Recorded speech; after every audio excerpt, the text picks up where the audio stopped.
So welcome to my channel. So आज मैं दूसरा क्वेरी आंसर करूंगी. The other query that I keep getting from many people around is like did I pursue my B.Ed to become lecturer. So I would just like to share my journey, a part of my journey, ताकि आपको भी idea मिल जाए कि lecturer बनने के लिए मैंने क्या किया है. सो फर्स्टली देखो, जैसा ही मेरा मास्टर्स हुआ ना, point number 1 that you should note कि अगर आप अच्छे यूनिवर्सिटी से अपना मास्टर्स करते हो आप जल्दी सेटल हो गए. अगर आप वही कोई लोकल कॉलेज से अपना मास्टर्स कंप्लीट करते हो तो आपको सेटल होने में थोड़ा टाइम लग सकता है. जो पैकेज अभी मैं कमाती हूँ, अगर मैं कोई लोकल यूनिवर्सिटी, लोकल इंस्टीट्यूट से अगर मैं कर रही होती तो शायद मुझे 15 से 20 साल लग जाते ये पैकेज पे आने के लिए. ओके, प्राइवेट सेक्टर में मैं बात कर रही हूँ. तो जैसे ही मेरा मास्टर्स चल रहा था, मास्टर्स के एंड में प्लेसमेंट आया. अब भाई यहाँ पर भी बहुत बड़ी स्टोरी है. It was not so smooth. वहाँ पर भी मैंने कुछ सारी चीज़ें सीखी and then I applied in my interview. There are so many things that would be a next other topic that I would love to cover in some other video. ठीक है, तो प्लेसमेंट आया. प्लेसमेंट के time पे मुझे पता लगा कि आकाश जैसी कंपनी आ रही है.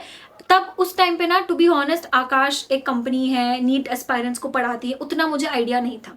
थोड़ा बहुत तो आइडिया था बट इतना डिटेल में मुझे कोई आइडिया नहीं था.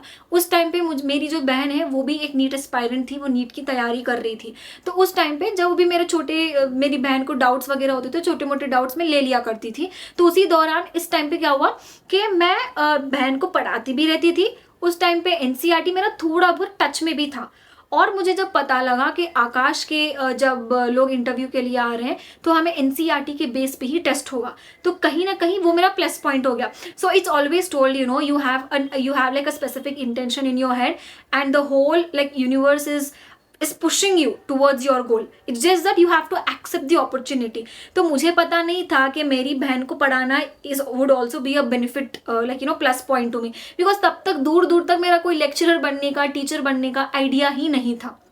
ठीक है, तो प्लेसमेंट आया. प्लेसमेंट के टाइम पे पता लगा कि NCERT लेवल के कुछ क्वेश्चंस होंगे, तो हमने NCERT के लेवल के क्वेश्चंस मैंने दे दिए और मैं क्रैक कर ली हूँ. After the NCERT level test, like the written test is what I'm talking about. Once you complete the written test, आपका डेमो होता है, और डेमो भी इतना इजीली नहीं होगा. There are like separate rounds of demos. Okay, तो demo भी कंप्लीट चॉक एंड बोर्ड वाला डेमो रहेगा. एंड डेमो देने के बाद फिर मुझे कुछ दिन बाद ना ऐसा मेल आया था, कॉल भी आया था, telling that I got selected. तो सिलेक्शन के बाद फिर मेरी ट्रेनिंग प्रोसीजर स्टार्ट हुई. ट्रेनिंग कंप्लीट होने के बाद में they will give you a specific documents on which it was written as a lecturer. Okay, तभी से that is the time I like you know, people normally call like जो भी NEET aspirants को पढ़ाते हैं उन्हें लेक्चरर ही बोलते हैं. बट यू नो, लेक्चरर अगर आप specifically as a professional lecturer बनना चाहते हो in government sector and all, so I know there is a different procedure to become that. But वो प्रोसीजर मैंने कभी फॉलो नहीं किया. It's just that I went in a flow and I got a job like you know that called me as a lecturer. So abhi, you know, I would prefer myself calling as an educator. मैं as a lecturer अपने आप को बोलने से अच्छा मैं educator बोलना पसंद करूंगी, because that is who I am. Lecturer का जो एक पाथ होता है वो मैंने नहीं किया है. But again you go out, I give interviews to different organisations now also, तो वो मुझे लेक्चरर के डेसिग्नेशन से ही बुलाते हैं. So that is how people ask me, that is why people ask me कि क्या मैंने B.Ed किया, क्या मैंने कोर्स किया to become a lecturer and all. तो this was it, this is what I did. Okay, I am being very frank enough. अब देखो, अगर कोई यूनिवर्सिटी का स्टूडेंट मुझे देख रहा है, अगर मास्टर्स में हो, पॉइंट नंबर 1 मैं एक चीज़ बोलना चाहूँगी, अच्छी यूनिवर्सिटी से अपना मास्टर्स करने की कोशिश करो. क्योंकि अगर आप यूनिवर्सिटी से अपना मास्टर्स कंप्लीट करते हो, you will have good placements getting in your university. तो अगर आप यूनिवर्सिटी से करते हो, 5 से 6 साल में you would be earning really good.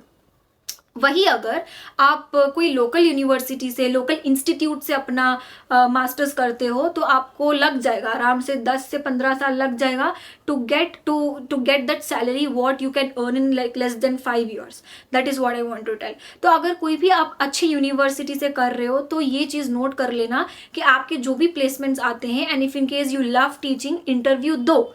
Don't worry about कि इंटरव्यू कैसे होगा, क्या होगा, just give it a shot. Because देखो, एक ही बार में हर चीज़ हम सीखेंगे, this is not possible. Okay मेरे साथ भी यही हुआ है। एक बार जब मैंने इंटरव्यू दिया था, उस इंटरव्यू में मैंने बहुत सारी चीज़ें सीखी। जब सेकंड इंटरव्यू में मैं गई तब मुझे पता लगा कि these are the things that I should keep in my head before giving an interview. That's what I applied and then I crack my examination. और उसके बाद में भाई, उसके बाद में भी मैं डिफरेंट ऑर्गेनाइजेशंस को इंटरव्यू देते रहती हूँ। तो इससे क्या होता है ना, एक एक्सपोजर मिलता है कि कैसी कैसी चीज़ें बदल रही है इंटरव्यू में, क्या क्या चीज़ें हो रहा है। टीचिंग फील्ड में अगर हमें जाना है तो क्या क्या चीज़ों का सामना करना पड़ता है। सो अभी भी मैं देते रहती हूँ just for experience, that's it. Okay, तो this is what I did. अगर if anybody here who wants to know कि अगर आकाश में चले जाते हैं एज अ लेक्चरर तो वहाँ की लाइफस्टाइल क्या रहेगी, वहाँ पे आपको क्या क्या करना पड़ता है, आपकी वर्क प्रोफाइल क्या रहेगा, टाइमिंग्स क्या रहेंगी, हेक्टिक होगा कि नहीं होगा, ट्रेनिंग प्रोसेस कैसा रहेगा, if you want to know everything in detail then do let me know in the comment section below. और also you can also DM me on my Instagram page that is Arsh shines. मैं वहाँ पे आपको respond कर दूंगी। But हाँ, एक youngster के लिए बहुत अच्छी अपॉर्चुनिटी है to grow in this part, like you know as a lecturer part, as an educator part. बहुत स्कोप है इसमें, बहुत ज़्यादा स्कोप है। So yeah this is what I did. I hope this video helps you guys. So yeah, if there's any other thing, do let me know in the comment section below. Bye bye.